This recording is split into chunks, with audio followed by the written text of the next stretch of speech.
Praise the Lord for day 40 of the Open Heaven podcast. I'm so thankful to have you with me. I'm Pastor Joseph Sissac, the host of this podcast where we worship up, we learn down, and we serve out because God is here. He knows and He is able.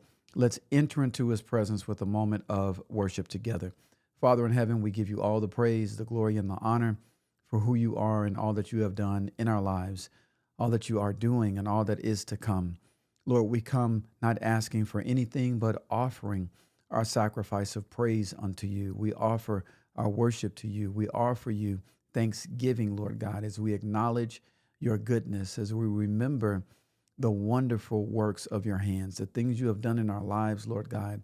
You saved us. You sent your Son to save us from our sin, to redeem us, and to restore us to a right relationship with you through his blood and his resurrection, Lord God. And so we thank you, Lord God, for your goodness. We thank you for your mercy. We thank you that you did for us for what we could not do for ourselves.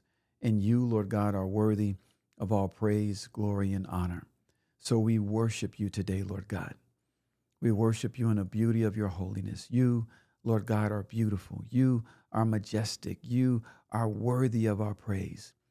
And we honor you and praise you today. It's in the glorious name of Jesus that we offer our worship, Father, Son, and Holy Spirit. In the name of Jesus. Thank you, Lord. Amen. Amen. Praise the Lord. I just thank God for those moments and the peace that those moments brings. There's nothing like the peace of being in the presence of the Lord. That's our worship up time. Our learn down time is where we receive from the Word of God. We're focusing on 90 days walking with the Holy Spirit. Again, day 40, we're making good progress, and we just want to keep going day by day, learning more and more about the presence, the power, the partnership that the Holy Spirit wants to have with us. I pray and hope that we're understanding that there's a relational aspect to this. Again, we're focusing in on this understanding that the Holy Spirit is not it. The Holy Spirit is He. He's the third person of the Godhead. And therefore, the Holy Spirit has emotions and feelings. We can spend time with Him. We can talk to Him. And we want to just foster that relationship. I want to pick it up. We've been talking about the Holy Spirit early in the Gospels. We see, if you will, a manifestation of the Holy Spirit before we see the conception of Jesus. In fact, the conception of Jesus doesn't happen without the presence of the Holy Spirit. We see that the Holy Spirit came and filled filled Elizabeth and filled John the Baptist in the womb.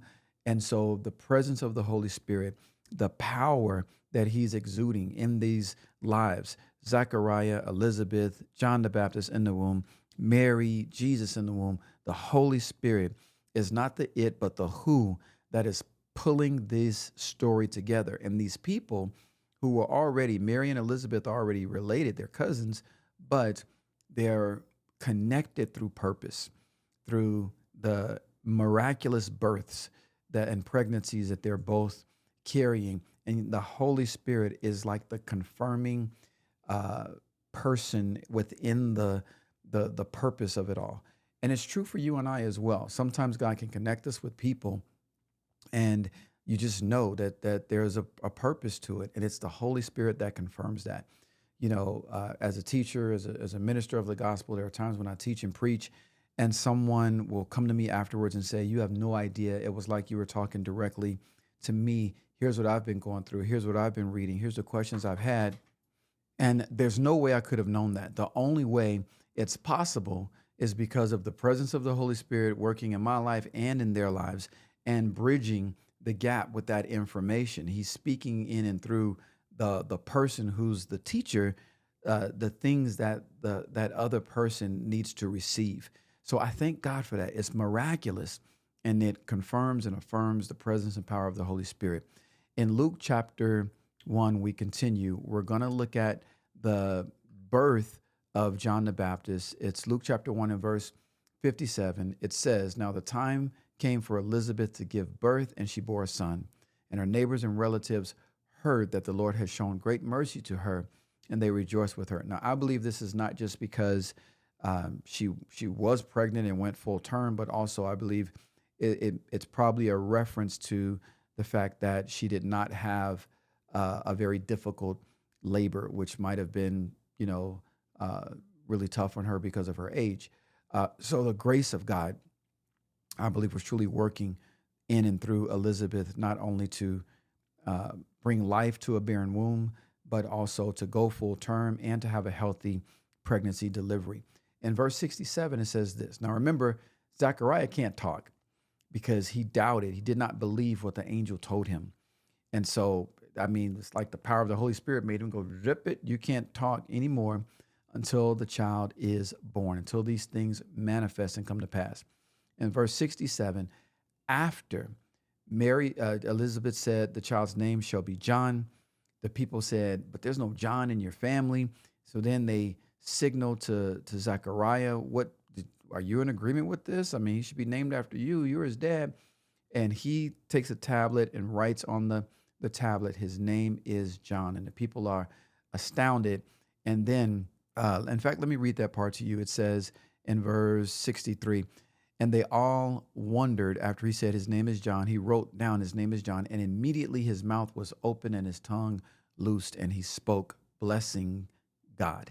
So Zechariah was not released to speak until he took action that affirmed his agreement with the work that the Holy Spirit was doing.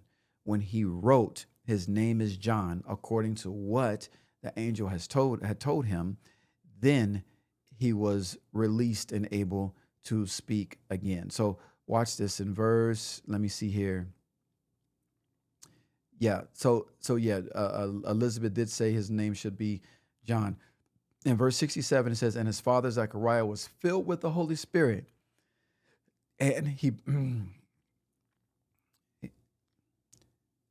verse 67 says, and his father Zechariah was filled with the Holy Spirit and prophesied. Isn't this beautiful? You got Elizabeth and John the Baptist being filled with the Spirit while he was still in the womb, prophesied by the angel. The angel said this was going to happen. And now we have upon the birth of John the Baptist, the father getting filled with the Holy Spirit. It's hard for me to understand why Christians in our modern day society say that the infilling of the Holy Spirit is not for the believer today. Here you see a whole family, and the father, son, and mother are all filled with the Holy Spirit, and they're all operating in their calling and their purpose. It's as though some people think the Holy Spirit is like the infilling of the Holy Spirit and the gifts, like they're somehow the devil's idea, that they're demonic. Okay, listen, there are demonic spirits, there is demonic activity. I'm not saying that doesn't exist, but what I'm saying is, let's not take what the enemy's doing and attribute it to the things of God. Let's study our Bibles. Let's look at the Word of God. Let's look at the presence, the power, the manifestation of the Holy Spirit, what He does in and through the lives of believers, and what's wrong with believing for it. I think some people are just so afraid of what they can't fully understand and control, so they reason it away. They reason it away by saying, well, the Holy Spirit and the manifestation of the Holy Spirit was only for the early church and only for the apostles and only to establish the church and all of that.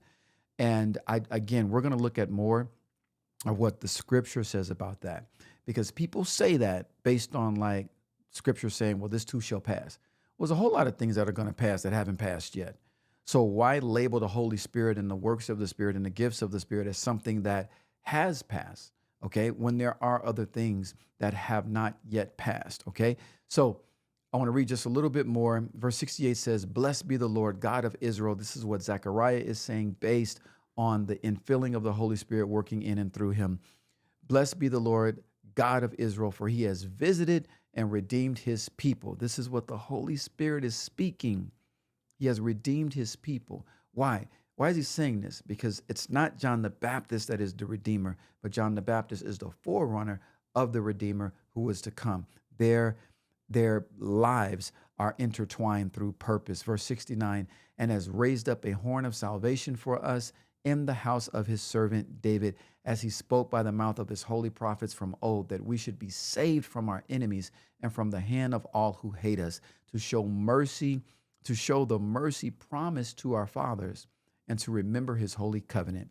All of this is coming from the prophetic word of the Holy Spirit speaking through Zechariah. Verse 73, the oath that he swore to our father Abraham to grant us that we, being delivered from the hand of our enemies, might serve him without fear, in holiness and righteousness before him all the days of our lives. This is so good, you all, because the Holy Spirit is speaking on behalf and speaking the word of John the Baptist, who's the forerunner, preparing the way, Jesus the Savior, who's going to accomplish the salvation by paying the price and then raising from the dead to be our redemption. But then the Holy Spirit, who also is going to now live in us, and by which causes us to be holy and righteous before the Lord all the days of his life. So the Holy Spirit is speaking, right? The third person of the Godhead, it's speaking out the beauty, the wonder, the majesty, this incredible tapestry of Father, Son, and Holy Spirit, bringing about the gospel, the salvation of mankind through Jesus Christ. Verse 76, and you, child, will be called the prophet of the Most High, for you will go before the Lord to prepare his way and give knowledge of salvation to his people in the forgiveness of their sins, because of the tender mercy of our God, whereby the sunrise shall visit us from on high, to give light to those who sit in darkness and in the shadow of death, to guide our feet in the way of his peace. So before we end here, what did the Holy Spirit say through Zechariah? Once again, verse 76, and you, child, John the Baptist, shall be called the prophet of the Most High, God the Father, for you will go before the Lord to prepare his ways, God the Son, to give knowledge of salvation to his people. The Holy Spirit speaks of John the Baptist, newborn baby, you, child, are a servant of the Most High, God the Father. You are the forerunner to go before God the Son. I just love it. I love the unity, the harmony, the one accord of Father, Son, and Holy Spirit functioning beautifully, miraculously to bring about the plan of God for all mankind. And guess what? Father, Son, and Holy Spirit are still working in unity and harmony on one accord to bring about the plan and purpose of God in your life as well. So be encouraged. Be encouraged. We're going to look later in our 90 days of how the Holy Spirit intercedes for us. And Jesus also intercedes for us before the Father. So you are not alone. The Godhead has got your back. The Godhead is on your side. And so I pray that you are encouraged by this word today. I pray that you would be filled with the Spirit, that you would prophesy, that you would speak the plan and purpose of God over your own life and over the lives of others who may be lost, who are in darkness, and they need their lives, their minds, their purpose to be illuminated by the power of the Holy Spirit. That being said, how will you serve today based on what you heard? The easiest way to serve is to share. And so I encourage you to share this message with someone else, that it might be a blessing to them, and stay open to the presence and power of the Holy Spirit to serve someone in ways maybe you not have thought of, but just to be open to be used by the Lord, to be his hands, to be his feet, to be his mouthpiece, to speak life, to be a light in the darkness for someone else. Father, in the name of Jesus, we thank you for our time of worshiping up, learning down, and serving out.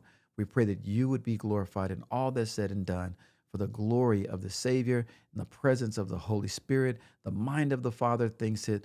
Jesus, you speak it. Holy Spirit, you execute it by your power. We give you all the praise in Jesus' name. Amen. Check the notes in the show notes in the description. Click the link to join our online community if you have not done so. Great things are coming this month.